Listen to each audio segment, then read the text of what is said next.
Oke. Oke, kita mulai aja. Bismillahirrahmanirrahim. Assalamualaikum warahmatullahi wabarakatuh. Waalaikumsalam warahmatullahi wabarakatuh. Alhamdulillah. Wassalatu wassalamu ala asrofil anbiya'il mursalin wa ala alihi wa sahbihi ajma'in. Terima kasih Bapak Ibu yang hadir pada diskusi kita pada hari ini.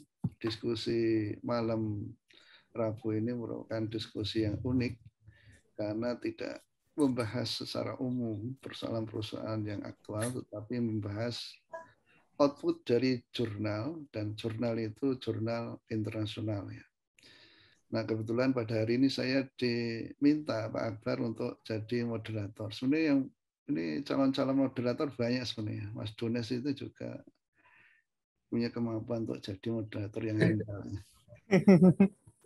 Mas Ugo ini saya dikenalkan oleh Bu Retri karena Bu Retri itu sohib saya, sohib gosip ya, sehingga saya kenal dengan Mas Ugo ini. Nah, yang kita diskusikan pada hari ini adalah artikelnya Mas Ugo yang terbit di salah satu jurnal Q1 yang H-indeksnya itu 92, dia diterbitkan oleh University Press, itu termasuk jurnal yang cukup reputable ya. Apalagi umurnya itu sudah 36 tahun ya. 36 tahun dari volumenya dilihat dari 36 tahun. Nah, kita pada hari ini membahasnya bukan artikelnya saja, tetapi juga membahas prosesnya. Ini yang menarik dari diskusi kita, prosesnya. Bagaimana perjuangan Mas Pugo nanti sampai bisa menerbitkan artikel itu di Q1. Ini kan dambaan setiap orang ya, Q1 itu. Masuk Q1 itu sudah seperti artis lah. Di dunia akademik itu sudah jadi artis ya. Nah, oleh karena itu kita akan dengarkan, kita akan cermati sekaligus nanti Bapak Ibu silahkan nanti persiapkan pertanyaannya. Pertanyaan bukan hanya sekedar kontennya, tetapi juga prosesnya. Bagaimana perjuangan Mas Pugo itu sampai melolos di Q1. Langsung saja layar dan jaringan saya serahkan pada Mas Pugo. Silakan Mas Pugo. Terima kasih Pak Heri Sudarsono. Sebenarnya Assalamualaikum warahmatullahi wabarakatuh. Waalaikumsalam warahmatullahi wabarakatuh. Ya, suaranya terdengar ya, insyaallah. Saat ini sebelumnya minta saya mengucapkan terima kasih kepada Pak Akbar dan Mas Danes yang mengundang saya gitu. Meskipun ketika ditanya kan ini dari IAEI ya, Ikatan Ahli Ekonomi Islam. Tapi sampai saat ini saya belum punya publikasi yang mapan ya untuk ekonomi Islam. Makanya yang ada hanya ini yang bisa saya presentasikan. Tapi saya berharap apa ya ada yang bisa dipetik lah gitu dari pengalaman. Bismillahirrahmanirrahim. Assalamualaikum warahmatullahi wabarakatuh. Alhamdulillahirrahmanirrahim. Asyhadu an la ilaha illallah wa asyhadu anna Muhammadan abduhu wa rasuluh. Allahumma shalli ala Muhammad wa ali Muhammad. Amma ba'du. Bapak Ibu yang saya hormati, sebelumnya ini kalau saya lihat dari galeri ini sebenarnya ada beberapa teman dari satu kampus dulu dan beberapa junior juga di Fakultas Ekonomi. Ya mungkin yang akan saya sampaikan lebih pada apa ya? Oh ya, waktunya berapa menit Pak Heri? Oh nggak dengar, masih di mute? Mute-nya Pak, saya unmute. Presentasinya kurang lebih 20 menit Mas Pugo. Oke, baik. Mungkin 10 menit tentang papernya dan 10 menit mungkin tentang curhatannya tentang loro lopo kok bisa kemudian Q1. Sebentar, ada kereta api, jadi rumah saya ada dekat kereta jadi masih dengar. Baik, dan oke, ini saya udah bisa share screen ya? Bisa, coba Mas Ugo. Sudah saya buat bisa sih tadi. Sudah saya enable.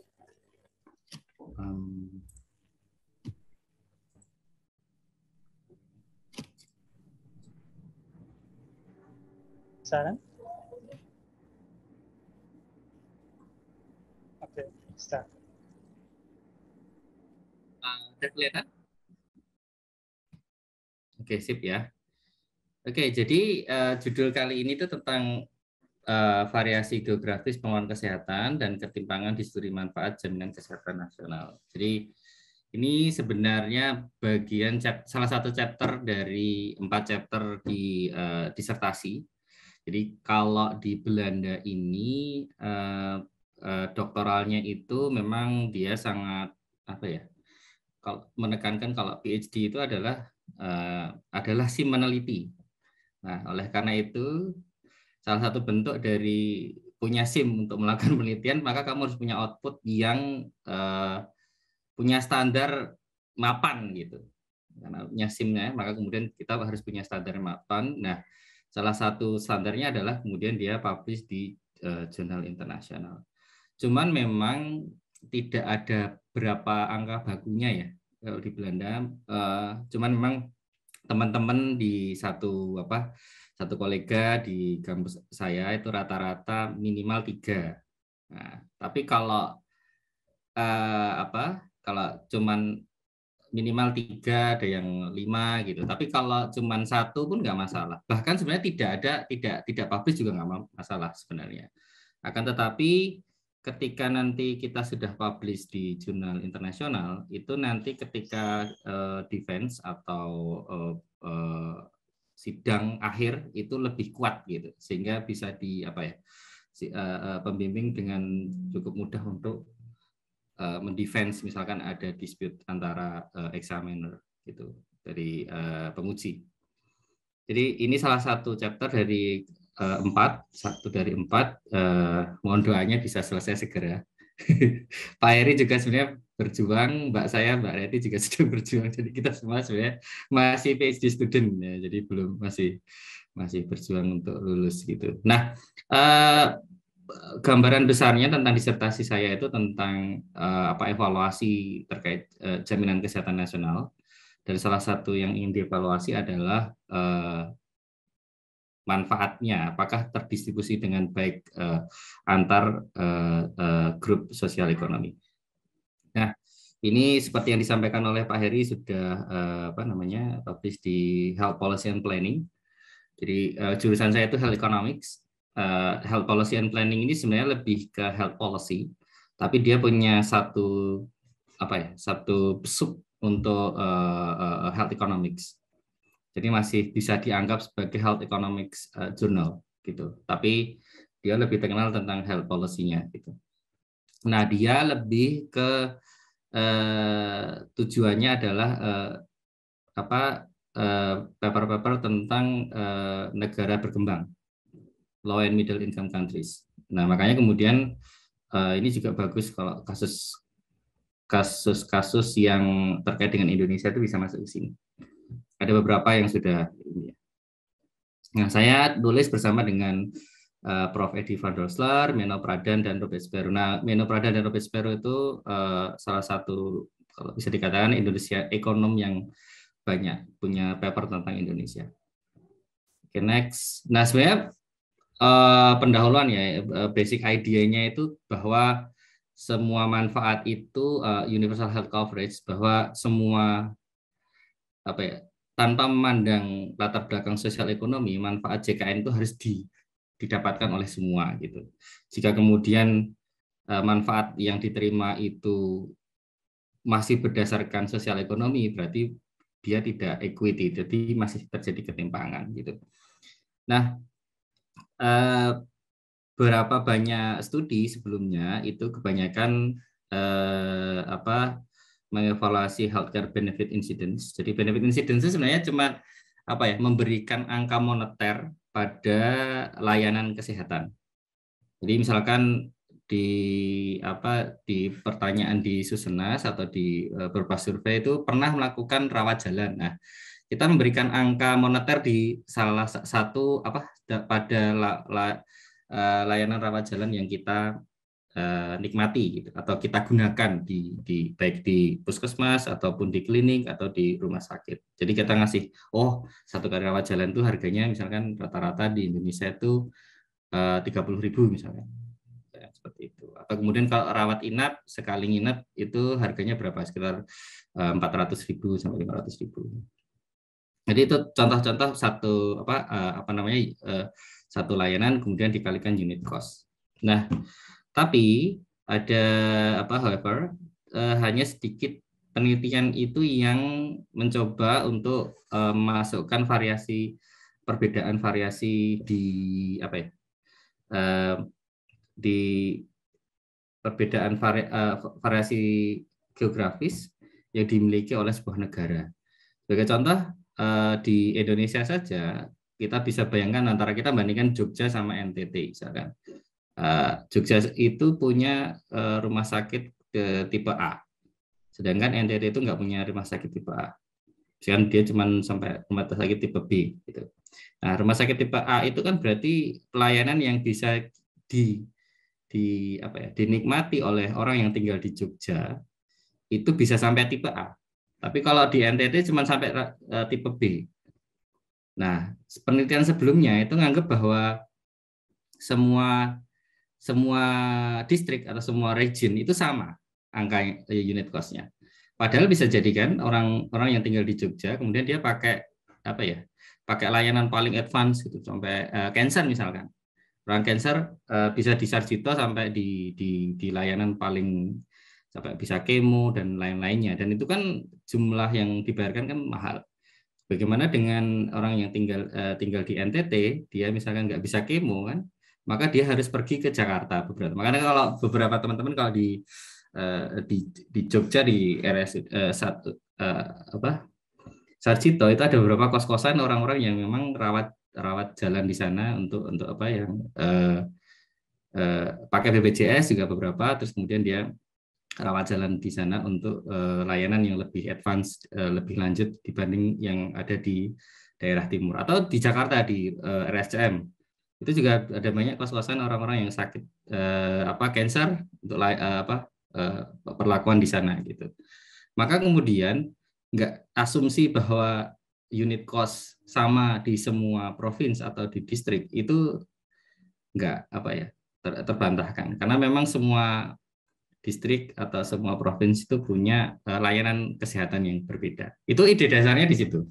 Dia ada perbedaan fasilitas dari setiap region, maka kemudian pasti manfaatnya akan berbeda.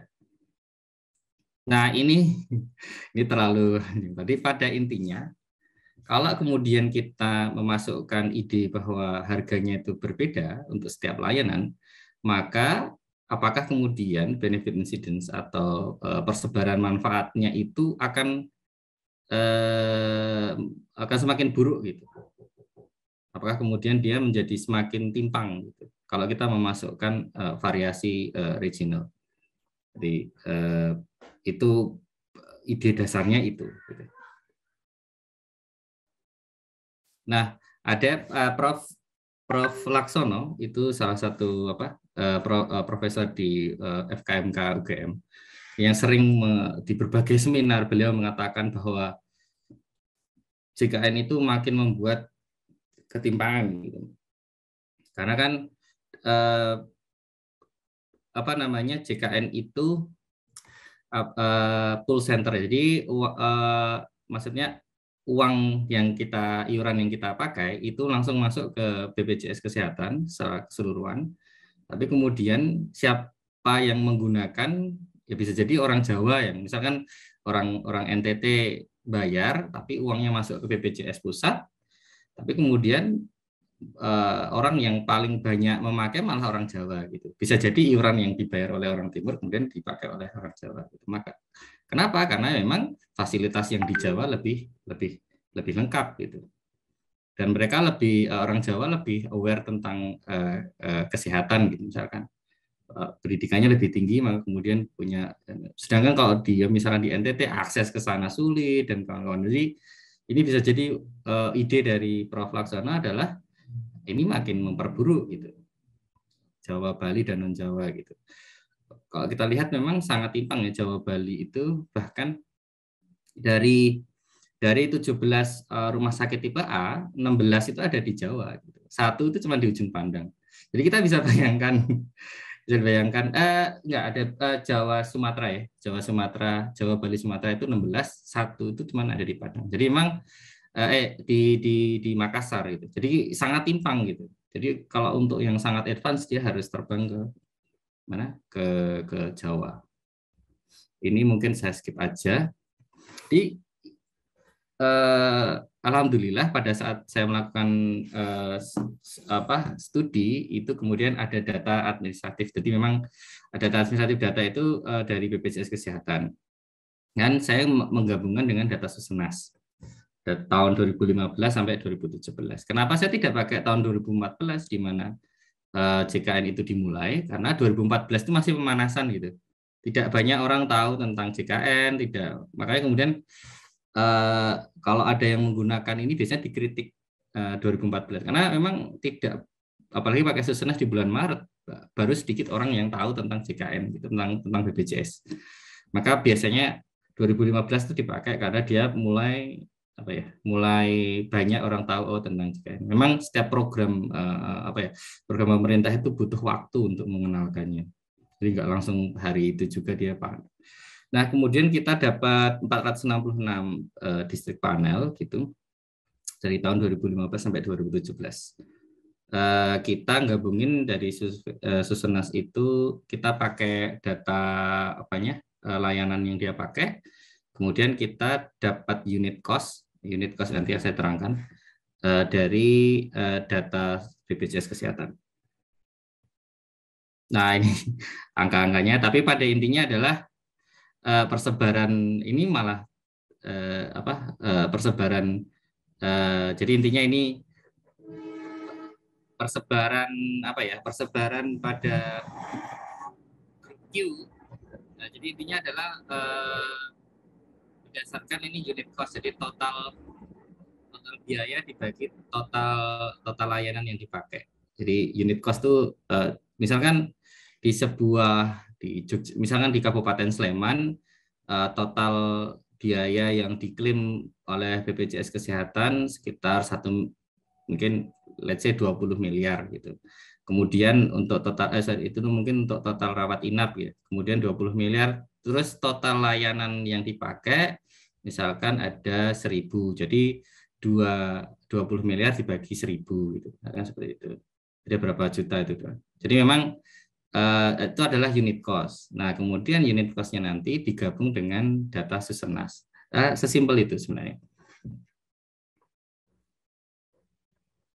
Nah,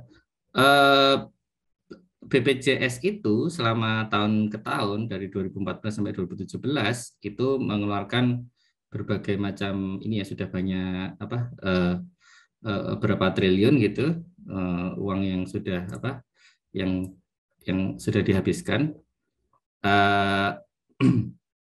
Tahun 2017 mulai dari 2014 itu sekitar 42 triliun, kemudian double, kemudian sampai di tahun 2017 itu 81 triliun. Tapi bisa kita lihat bahwa kalau kita lihat di sisi kiri bahwa rawat inap itu punya jumlah proporsi yang paling tinggi gitu. Nanti kita slide selanjutnya. Rawat inap inpatient claim itu hampir steady sekitar 60% lah dari total layanan yang dipakai oleh diskusi yang dipakai oleh masyarakat gitu. Jadi pengeluaran kita itu mostly itu dari rawat inap di rumah sakit. Sedangkan untuk outpatient claim itu biasanya bisa di rumah sakit juga, tapi mostly di puskesmas atau di klinik itu hanya sekitar 18 sampai 26% range-nya. Nah, kalau capitation sorry saya kesalahan. Kalau capitation itu yang di capitation itu yang di puskesmas sama di klinik. Kalau yang ini yang biru itu ada di rumah sakit tapi outpatient. Jadi rawat jalan. Jadi kalau kita total yang ada di rumah sakit itu sekitar 80% itu keluarnya di rumah sakit pengeluarannya. Padahal ya memang wajar sih. Padahal kalau kita lihat kan memang rumah sakit kebanyakan ada di Jawa. Jadi kita bisa bayangkan bahwa oh ini uang JKN sebenarnya mostly ada di Jawa. Ya memang penduduknya lebih banyak di Jawa juga. Tapi apakah kemudian ini cukup adil seperti itu? Pertanyaannya tentang keadilan. Oke. Nah, dari klaim, kemudian dari total penggunaan, nanti kemudian saya bikin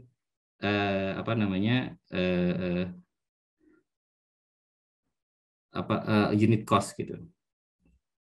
Nah, ini ini outpatient case, ini case sama million. Jadi cuma dibagi gitu. Jadi case-nya berapa? Oh, ini dibagi ini terus nanti dapat unit cost. Nah, ini saya dapat unit cost tiap layanan gitu. Nah, ini antara kabupaten dan kota. Dia misalkan ada di kota kan biasanya rumah sakit banyak di kota kan. Nah, kemudian unit cost-nya lebih tinggi, ini US dollar.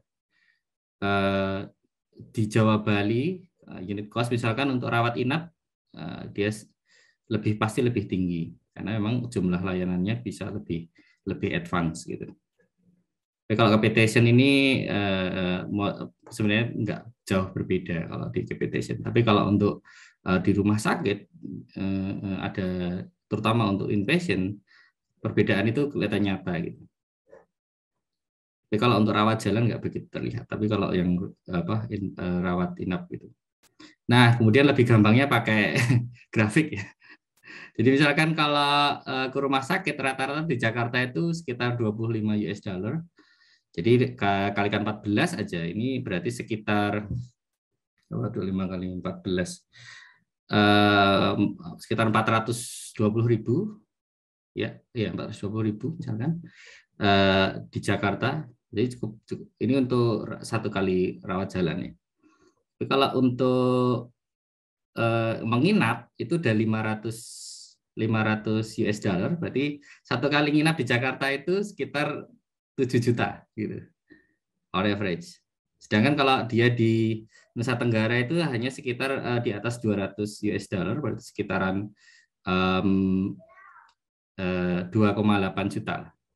Kan sangat beda gitu. Nah, tapi kalau kemudian kita exclude, maka kemudian persebarannya akan berbeda. Ini maka Jakarta ini sangat timpang.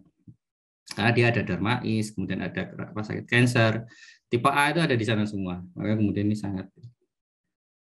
Nah, kita pengen lihat hubungan secara asosiasinya ya, secara grafik gitu. Kita pakai scatter diagram. Jadi ternyata memang bed ratio maksudnya adalah jumlah bed dibanding dengan berapa per 1000 misalnya. Bed ratio per 100,000 population itu menunjukkan bahwa makin banyak rasionya makin gede, berarti dia makin unit cost-nya makin tinggi gitu. Ini kemudian ada spesialis ya. Makanya spesialis itu banyak kan ada di Jakarta gitu kan. Ada di Jakarta, di Jogja, di Bali. Ini memang 3 kota maksudnya bisa dibilang ini tujuan orang-orang datang ke orang berobat itu kebanyakan ada di sini nih, DKI, Bali dan Yogyakarta. Bahkan kalau nggak salah sekarang karena Presiden Jokowi melihat bahwa ada capital flight dalam tanda kutip pergi ke Malaysia, ke Inggris, ke Singapura untuk berobat, maka kemudian buka rumah sakit cukup besar sekarang di Bali gitu. Karena sekitar 57 triliun kalau nggak salah. Jadi beliau melihat bahwa ada, makanya kemudian ini makanya Bali kan, karena dia menggabungkan antara pariwisata dan kesehatan. Nah, setelah kita menggunakan unit cost yang berbeda tadi, ini dengan asumsi ini yang maaf kurang jelas ya. National unit cost itu artinya menggunakan asumsi yang lama itu bahwa kemudian dia akan lebih, kalau makin menuju ke garis ini itu makin equal gitu. Jadi kalau makin ke sini itu makin equal. Jadi kalau makin menjauh menuju ke kanan bawah itu makin unequal gitu. Jadi makin timpang gitu. Nah, setelah kita menggunakan dua asumsi yang berbeda, ternyata yang menggunakan district unit cost itu makin makin timpang gitu. Ya udah itu aja penelitiannya itu. Jadi itu temuan utama itu aja. Jadi cuma ini aja. Jadi setelah menggunakan asumsi ini, dia ternyata kita temukan bahwa maksudnya itu tetap, makanya maksudnya national unit cost itu berarti satu unit cost untuk semua provinsi di Indonesia atau semua distrik di Indonesia. Jika kita memakai district unit cost, maka kemudian dia makin timpang. Nah, secara moneter gitu. Jadi itu inti dari penelitian ini. Ini aja. Jadi this is the main picture of the research. Nah, ini saja. Jadi tapi kemudian ceritanya harus dibalut seperti ini, kemudian harus ada diskusi dan kawan-kawan, itu nantilah.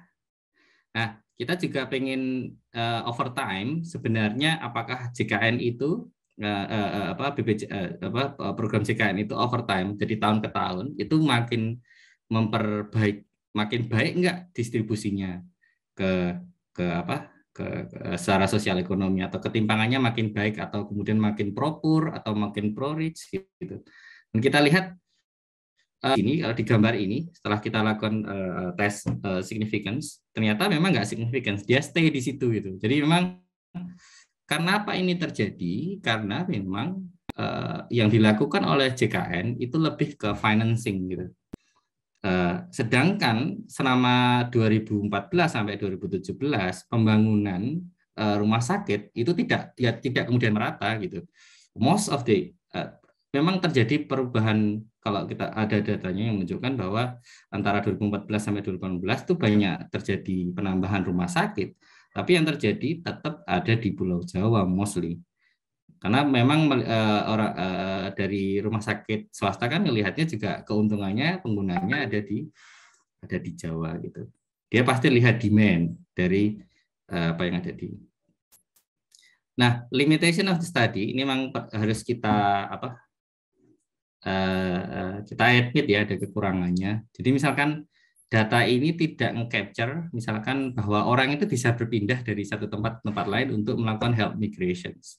Jadi misalkan orang Papua pergi ke Jogja sekaligus untuk melakukan rawat jalan atau rawat inap, itu kemudian memakai BPJS. Itu yang tidak tercapture karena data ini berdasarkan klaim yang terjadi di daerah tersebut, rumah sakit itu berada, bukan kemudian berdasarkan peserta itu terdaftar. Itu satu, itu limitation of the study. Tapi setelah kita lihat health migrations itu sangat kecil, hanya sekitar 1% dari data yang diolah oleh pusat PKMK UGM. Secara ideal ini bukan data yang ideal, harusnya pakai national health account, tapi kita national health account di district level atau province level pun itu kita tidak punya. Nah, key message-nya itu adalah benefit and incident analysis using standard unit cost under estimate. Jadi seperti yang ini, jadi dengan menggunakan asumsi yang lama ini sudah dipakai sejak tahun sampai 2000, kalau nggak salah sampai 2015, menggunakan asumsi yang berbeda dengan bahwa ada perbedaan di setiap daerah, itu kemudian dia underestimate the magnitude of inequality. Jadi yang harusnya lebih besar lagi kalau kita pengen ketimpangannya itu lebih besar lagi. Unit cost for hospital service in Indonesia show the substantial regional variation. Jadi memang terlihat sekali kalau untuk hospital services. Kalau untuk primary care nggak begitu kelihatan. Nah, lesson learn. Semoga masih ada waktu ya, 10 menit. Ini personal view ya. Pertama, Scopus Q1 is possible. Jadi setelah to be honest ya, ini dikerjakan sejak tahun 2016. Kemudian baru publish di tahun 2021. Jadi bisa dibayangkan bahwa apa ya, perjuangannya itu di situ gitu. Jadi pertama Scopus Q1 itu ada hal yang mungkin bisa kita lakukan. Tapi itu butuh waktu gitu dan butuh butuh stamina yang cukup. Nah, mungkin kalau saya, karena saya memang harus untuk lulus, maka kemudian saya lakukan terus gitu. Tapi kemudian nanti bagaimana dengan teman-teman yang sudah jadi dosen misalkan, udah dapat PhD. Nah, ini apakah kemudian dia pasti mengukur benefit and cost-nya, apakah kemudian G1 itu masih perlu gitu. Tapi underline-nya adalah kita tuh bisa gitu loh untuk bisa terbit di sana gitu. Dan itu untuk pribadi saya ya. Awalnya saya bisa nggak sih gitu kan, itu ternyata bisa. Itu underline untuk kemudian nanti untuk menjelaskan poin-poin selanjutnya. Nah, research is a long journey. Jadi memang untuk bisa Q1 itu saya butuh 5 tahun. Mungkin beberapa orang bisa jadi lebih cepat. Misalkan kalau kolega saya rata-rata kan orang Jerman, orang Belanda itu rata-rata 2 tahunan. Mereka tahun ketiga itu udah publish, dengan saya baru tahun kelima gitu. Tapi kalau kita belajar microeconomics, kita itu tidak bahwa indifference curve setiap orang itu berbeda, dan dia indifference curve itu pasti dibandingkan dengan satu orang saja, tapi dia tidak bisa dibandingkan dengan orang lain. Gitu. Jadi bisa saja orang itu bisa dalam waktu 2 atau 3 tahun, tapi kemudian bisa jadi saya 5 tahun, atau maka kemudian santai saja gitu. Kemudian kalau perlu 5 tahun atau berapa tahun. Dan ini value yang saya alami di Belanda ya. Orang Belanda itu sangat mencintai progres gitu. You can be slow, but you still make a progress gitu. Jadi orang itu bolehlah dia itu lambat, tapi kamu harus melakukan progres satu waktu. Misalkan kalau rapat gitu, kalau rapat saya itu kan per bulan ya. Kalau saya rapat dengan supervisor itu setiap bulan gitu. Ya misalkan dalam tiap bulan itu kita nggak ada apa-apa, ya tetap kamu harus lakukan harus lapor, harus apa yang kamu lakukan selama ini, apa yang sudah kamu kerjakan, apa yang works dan doesn't works, yang apa yang kemudian tidak jalan itu harus kita laporkan gitu. Tapi mereka pun sangat mafhum ya, kalau misalnya pertama kita orang Indonesia, English is not our mother tongue, kemudian makanya ya wajar lah kalau kemudian 5 tahun misalnya seperti itu. Belanda itu salah satu penutur bahasa Inggris paling fluent di Eropa. Jadi mereka dibanding dengan negara Eropa lain, misalkan Rusia atau kemudian Prancis itu enggak, malas dia ngomong bahasa Inggris. Jerman dan Belanda itu paling fluent berdasarkan survei. Maka kemudian publikasi dia di bahasa Inggris juga banyak. Maka kemudian pertama is long journey, dan kemudian ya tidak mengapa kamu lama, tapi yang penting kamu melakukan progress gitu. Nah, good supervisor or mentor is a key. Saya pengalaman saya ya, dari awal sampai akhir itu saya punya co-supervisor. Kan ada di Belanda itu ada main supervisor, ada daily supervisor. Kebetulan saya punya 3. Tadi saya sebutkan main supervisor saya Eddie van Rooster, tapi kemudian co-supervisor saya Menno Pradhan dan Robert Sparrow.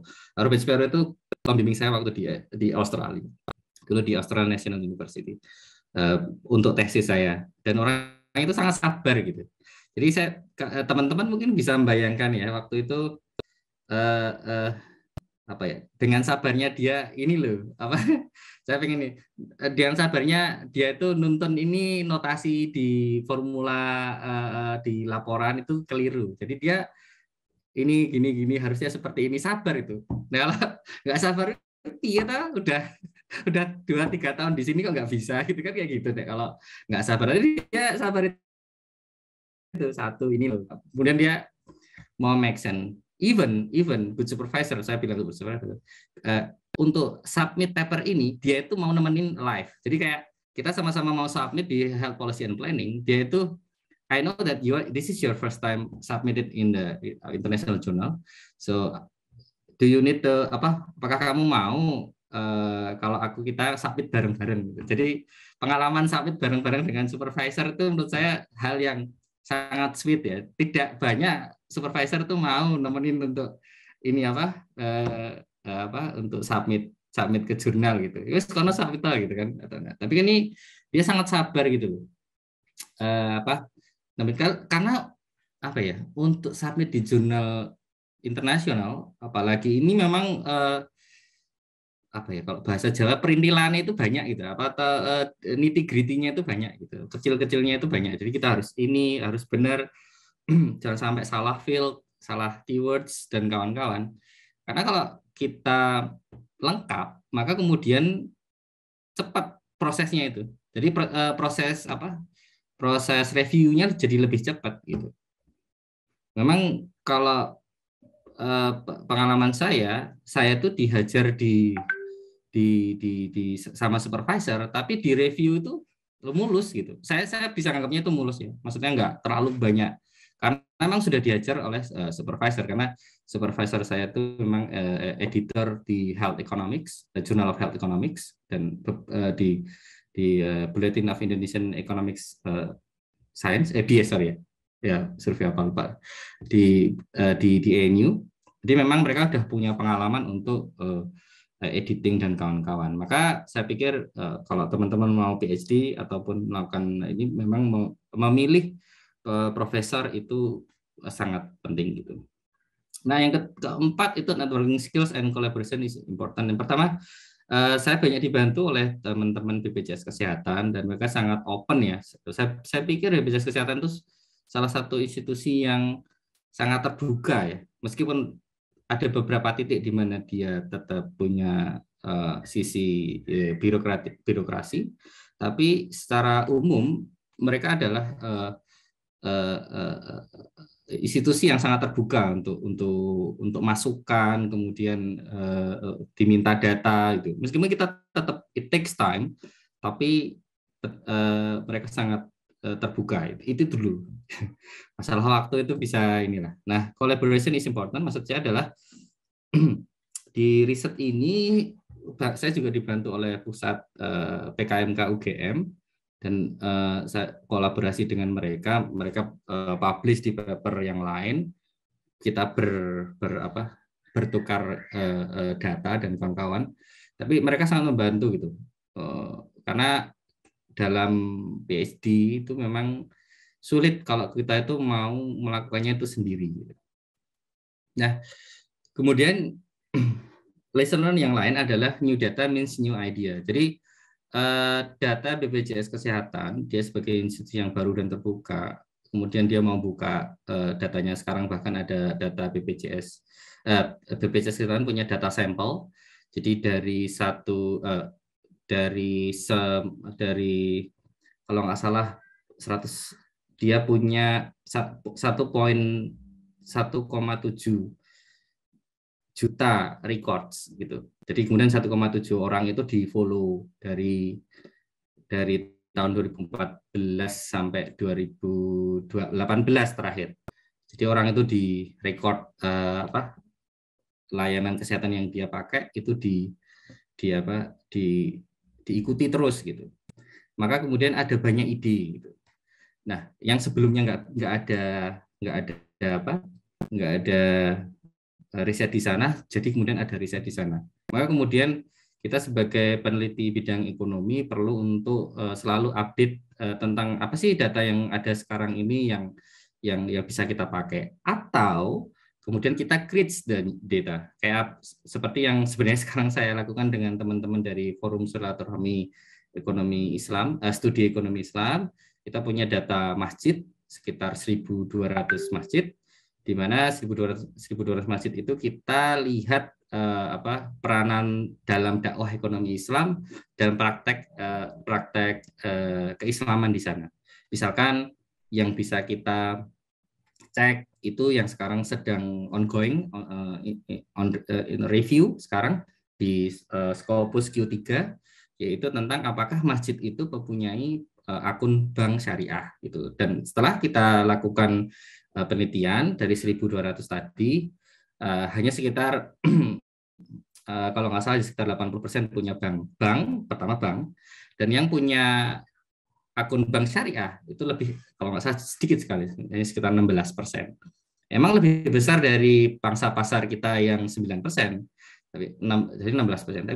Tapi bisa kita bayangkan bahwa 16% berarti ada 84% dana infak itu masuk ke rekening bank konvensional.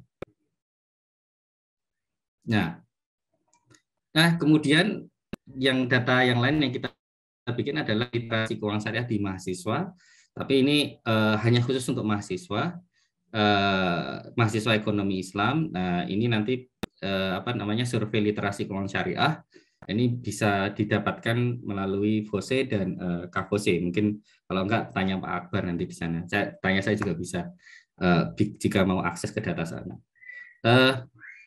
Kemudian dari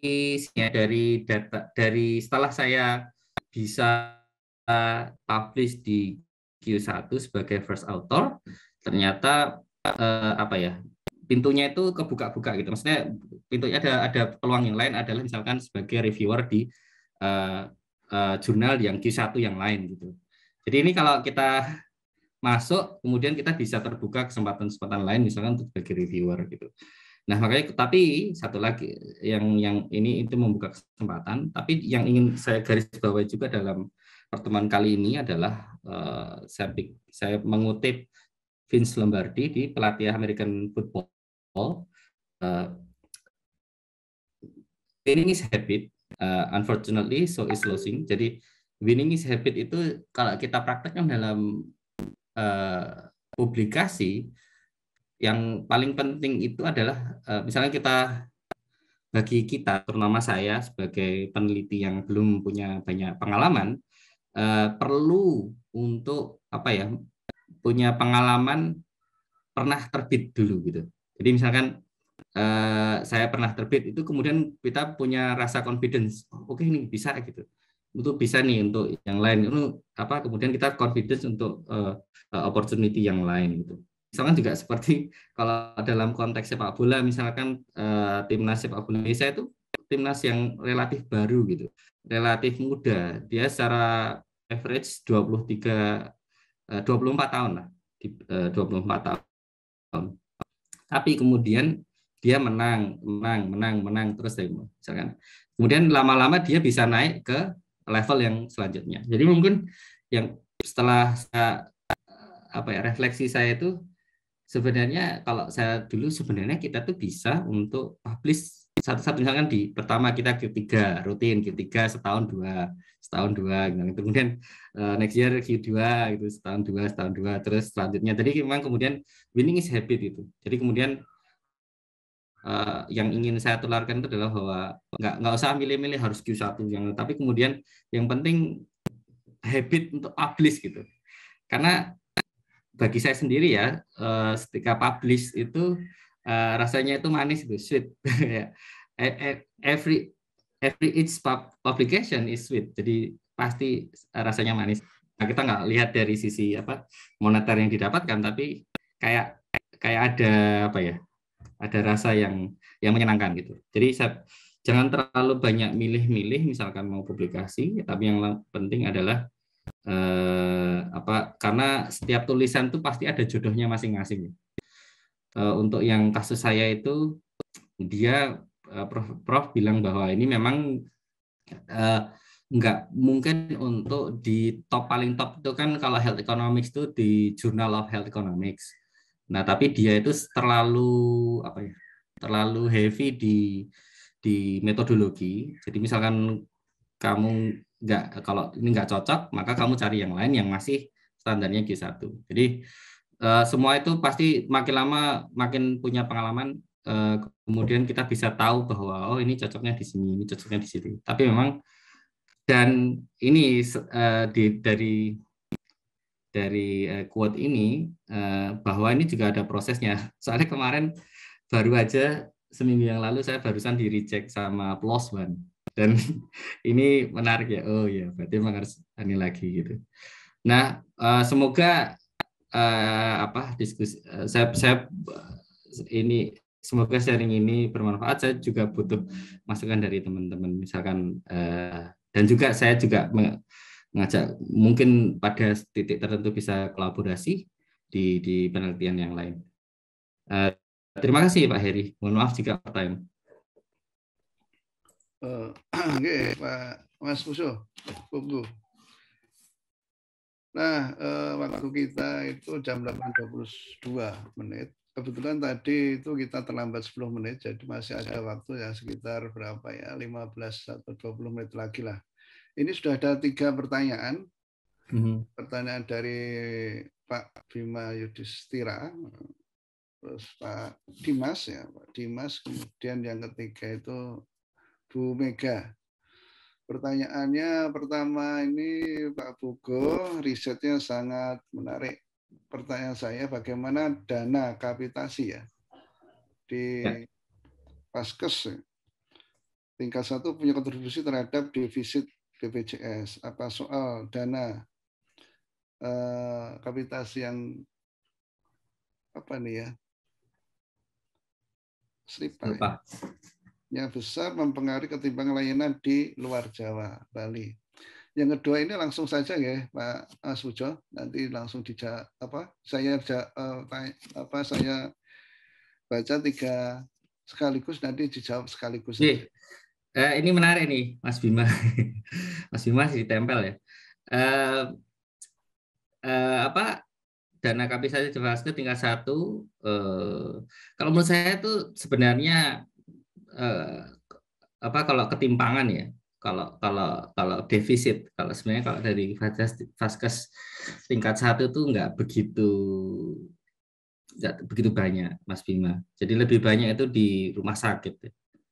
Jadi rumah sakit itu kebanyakan kalau kita lihat dari 10 penyakit yang paling banyak digunakan itu ada hipertensi, kemudian ada diabetes. Jadi memang penyakit-penyakit yang non-communicable itu makin banyak. Jadi Indonesia itu uniknya adalah penyakit menularnya masih ada, tapi non-communicable disease-nya makin, atau penyakit tidak menular seperti hipertensi, gula atau diabetes itu makin banyak. Cancer juga semakin banyak gitu.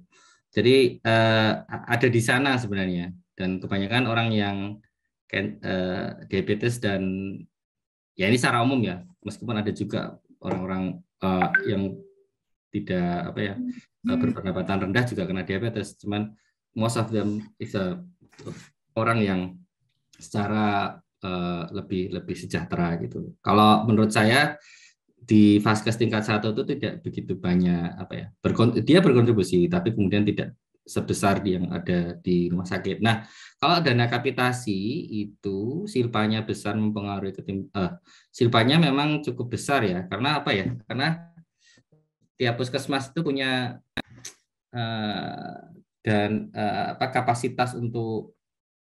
kapasitas untuk menyerap anggarannya itu berbeda-beda gitu. Mempergunakan dananya itu berbeda-beda. Makanya kemudian di tahun 2012 sebenarnya sudah bikin puskesmas Badan Layanan Umum Daerah, Badan Layanan Umum BLUD, sehingga dia bisa lebih bebas untuk mempergunakan. Nah, kenapa dana kapitasinya silpanya besar? Itu biasanya kalau dia masih minta dana itu ke dinas kesehatan daerah, dia harus bikin proposal, ntar harus dikomentari lagi. Nah, kemudian belum sempat dipakai, udah habis masanya gitu. Makanya kemudian banyak Ini banyak hal yang terjadi di level bawah gitu. Kalau mempengaruhi ketimpangan layanan di luar Jawa Bali, iya. Memang kalau bahkan untuk apa ya, untuk Vaskes aja di tingkat 1 kita pun masih sangat timpang.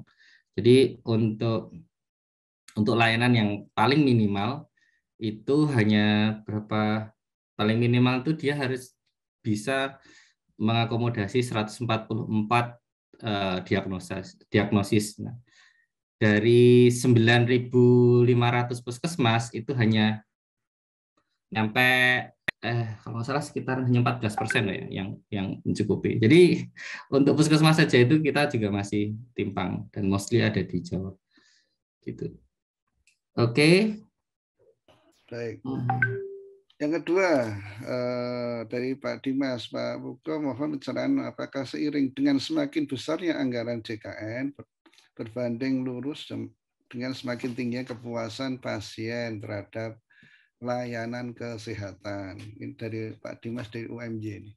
Kalau dari riset internalnya BPJS Kesehatan menunjukkan hal tersebut, jadi sekitar 85-90% mereka puas itu. Tapi memang pertanyaannya ini kan biasanya dia pakai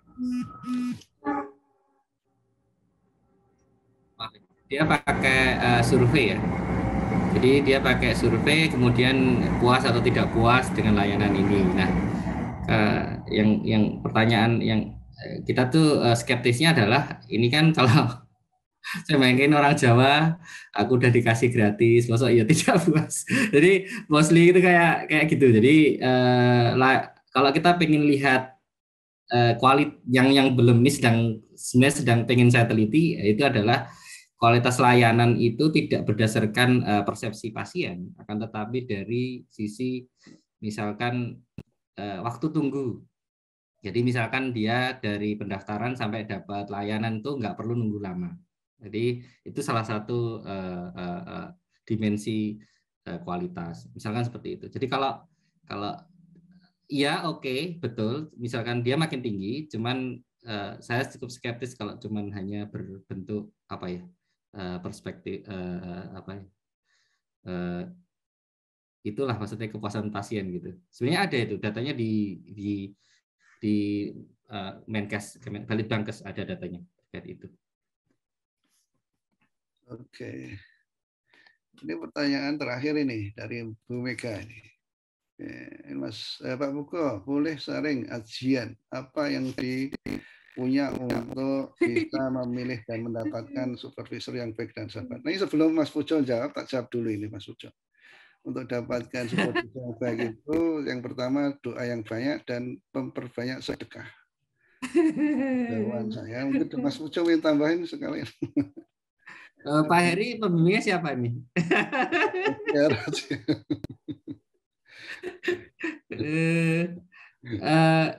Sulit juga ya. Jadi mungkin yang sudah PhD di sini ada Mas Gigih juga mungkin bisa share pengalamannya gitu. Karena apa ya? Tidak semua, misalkan kalau saya bilang negara misalkan, kalau orang Eropa lebih nyantai misalkan, atau orang Australia lebih nyantai, ya enggak juga gitu. Ada juga saya itu pernah dicurhati juga teman Belanda, orang Finlandia yang kuliah di Belanda, dia keluar dari program PhD karena memang tidak suportif. Jadi suportif supervisornya karena dia limited supervision lah, prosesnya nggak sesuai gitu. Misalkan dia udah ngirim draft misalkan progress, tapi baru dibalas bulan setelahnya. Contoh-contoh seperti itu ada. Jadi memang kalau saya bilang bahwa ada negara itu juga belum tentu itu. Nah, salah satunya mungkin ini from the past student. Misalkan tanya sama student sebelumnya, misalkan ini profesinya gimana gitu. Itu juga perlu, Pak. Misalkan SKSD aja, misalkan mau gitu, misalkan misalkan pengen sama pembimbingnya Mas Gigih, ya. Tanya aja Mas Gigih, ini pembimbingnya Mas Gigih bagus nggak gitu misalkan, itu bisa. Gitu. Tapi kalau pembimbing saya pikir jempolan lah, jempolan. Jadi kayak saya pikir ya, saya kirim draft hari ini, itu 2 hari udah ngasih feedback gitu. Saya salah satu yang ya inilah apa, semoga bisa ngikuti gitu. Karena kan mahasiswa juga butuh apa ya, kejelasan untuk kita harus where we are going to gitu, maksudnya mau kemana itu. Kalau kemudian sebagai pembimbing kita nggak ngasih apa, nggak ngasih arahan dan feedback yang rutin, itu juga membuat mahasiswa juga bisa down gitu. Nah, untuk salah satunya nanyain dan dilihat dari peer seperti itu sih.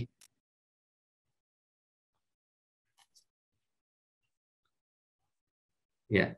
Oh, ya. Halo? Halo. Sinyalnya lag tadi. Iya, Mbak Mega mau S3 ya. Nambahin Mas Hugo. Gimana? Kan Mas Hugo ngomong, wah ini papernya nggak Islamik gitu. Kan Pak Akbar pernah ngomong, kalau itu demi kemaslahatan umat itu berarti Islamik gitu. Gitu ya. Iya. Jadi salah satu yang pengen dari apa ya, dari proses ini yang panjang, makanya saya bilang research journey, long journey. Saya tuh pengennya itu kalau ada ide itu kan kita biasanya nanti aja kalau udah bagus baru disubmit gitu. Nah, saya mungkin sekarang salah satu misalkan yang mungkin akan saya laksanakan, kira-kira kalau secara ide itu bisa apa ya, bisa diterima, misalkan secara ide research question-nya jelas, datanya jelas, metodologinya jelas gitu. Saya pikir mungkin nggak perlu lama, kita kirim aja ke jurnal, kemudian dia biar si reviewer yang ngasih karena panjang ya Pak ya, Pak Henry juga punya pengalaman setahun gitu. Kalau yang ada di apa ya, tidak. Saya kan sekarang sekarang saya coba untuk masukin minimal dua paper tiap tahun gitu. Jadi kemudian kita bisa jalani, misalkan ada revisian, kemudian kita tanggapi. Jadi makin lama makin baik. Jadi kemudian nggak nunggu gitu. Kemudian nunggu itu publish dulu, Oke. Jalan. Walaupun topiknya tidak Islami, tapi penampilan Mas Hugo itu kan sudah Islami. Ya Mas, sekarang aja. Oke. Nah ini apa ya, kelebihan dari forum kita ini kan kebanyakan dosen, rata-rata dosen atau mahasiswa S3. Jadi pertanyaannya sekitar itulah nanti. Jadi menariknya seperti itu. Dan harapan terakhir ya, menurut saya pribadi, ada kolaborasi lah antara presentator dengan yang ini pesertanya. Misalnya nanti saya dengan Mas Hugo, atau mungkin saat Mas Yudhistira atau Pak Yudhistira dengan Mas Dones ya. Mas Dones kan juga punya ada ya. Mas Dimas dengan siapa gitu ya. Harapannya itu seperti itu outputnya. Jadi tidak sekedar berhenti di sini, tetapi ada output yang lain. Harapannya tahun 2023 lah, ada resolusi. Betul Pak. Makanya saya kenapa tadi nyampaikan ada data masjid, kemudian ada data literasi keuangan syariah, itu sebenarnya setelah kita coba publikasi data tersebut, ini loh ada data masjid, ini kamu usah pakai nih itu. Dan ternyata tidak semua mahasiswa itu mau. Salah satunya adalah karena dosennya itu belum tentu mau. Nah ini yang perlu, karena kalau ekonomi Islam tuh harus perbankan, harus wakaf, harus ziswaf gitu kan, atau apa gitu. Kemudian kalau kita coba untuk mengevaluasi misalkan masjid itu belum gitu. Nah, sebenarnya ini sebenarnya kerjasama salah satunya peneliti PKIBS juga dengan FOSE gitu. Oh, ya. Nah, ini kalau nggak salah Pak Heri kemarin Pak siapa ya yang mau evaluasi itu kenapanya gitu. Ya. Kenapa kok mereka nggak mau pakai perbankan syariah itu kenapa gitu. Kalau kita kan baru ngomong distribusinya gitu. Ya. Tapi kalau kemudian kenapanya kan belum ada jawaban kualitatifnya. Ya, ini sedang progres ini. Masya Allah. Gitu. Nah, mungkin kalau ada yang mau join, tapi saya belum ini ya, mungkin semester kedua itu adalah dampak COVID terhadap penerimaan kurban. Ini yang pengen saya teliti juga di mungkin semester kedua. Jadi kan setelah jadi kan ini belum ada penelitian ya bagaimana masjid itu merespon COVID gitu. Jadi adanya COVID itu ada yang misalkan bagaimana prokes yang mereka jalankan, apa yang secara praktikal itu apa yang ada di sana. Kemudian apakah menanyakan kurban masih oke, kalau menanyakan infak yang dia dapat mungkin biasa, tapi itu agak sensitif. Makanya kemudian kita kurban aja dulu gitu misalkan. Kemarin di survei kita itu kemarin juga nanyain infak. Jadi jumlah infak Jumat 4 minggu terakhir. Oke. Itu juga. Jadi itu yang kalau mau kolaborasi ke depan dengan saya dan teman-teman, ada Mbak Riris juga dari UIN, kemudian ada dari FOSE gitu. Kami terbuka untuk komunikasi selanjutnya. Oh ya ini. Jadi kita harus kolaborasi. Siapa tahu besok itu kalau masing-masing satu jurnal masing-masing buat satu jurnal atau suatu paper dikolaborasikan ya bisa muat banyak toh. Betul Pak Heri. Ya mungkin besok itu mungkin Bu Renti tertarik collab dengan Pak Pugo nih. Oh pernah itu, saya pernah kirim dengan Mbak saya di mana satu saat di John Hopkins, jadi ada grant hibah gitu untuk waktu itu kalau nggak salah satu paper harusnya dapat 10 juta gitu kan. Mau diapain terserah gitu tanpa laporan. Tapi kita nggak lolos. Tapi ya itu bagian dari perjalanan kan. Oh ini yang nggak lolos itu caranya gini ya gitu. Jadi dinikmati aja. Gitu. Oh, ya. Dan bahkan sebenarnya saya mau nulis dengan istri saya, tapi kayaknya besok lagi. Misalkan gitu-gitu aja. Lah mau masak Pak Akbar aja dengan Bu Titis berapa kali. Oh ya. Ya ini luar biasa ini. Ini kayaknya waktunya kurang ya. Tetapi karena kita komitmen pada waktu ya. Iya. Sebelum saya disemprit oleh Mas Done ini. Supaya waktunya. Siapa Heri? Oke, kita ketemu lagi minggu depan ya insya Allah hari Selasa, tetap hari Selasa. Mungkin pesertanya sama. Ini ajang kita untuk silaturahmi keilmuan. Nah, siapa tahu dengan presentasi dari Mas Pugo ini akan memberikan tambahan persepsi kaitannya dengan masalah asuransi. Itu saja nggih Bapak Ibu, matur nuwun atas kehadirannya. Ini Mas Pugo menawarkan siapa yang tertarik untuk collab di tahun depan. Kita bersamalah, kita bisa membuka diri untuk saling mengkomunikasi. Iya. Demikian dari saya serahkan kembali pada Mas Dones. Demikian dari saya, berarti waktunya. Assalamualaikum warahmatullahi wabarakatuh. Waalaikumsalam warahmatullahi wabarakatuh. Ya, terima kasih Pak Heri dan Pak Pugo. Ya, terima kasih teman-teman. Ini sudah habis waktunya. Terima kasih atas kehadirannya. Kita akan lanjut lagi di tahun berikutnya, tahun 2022. Ya, selamat menikmati liburan. Sampai jumpa di tahun yang akan datang. Assalamualaikum warahmatullahi wabarakatuh. Waalaikumsalam. Assalamualaikum.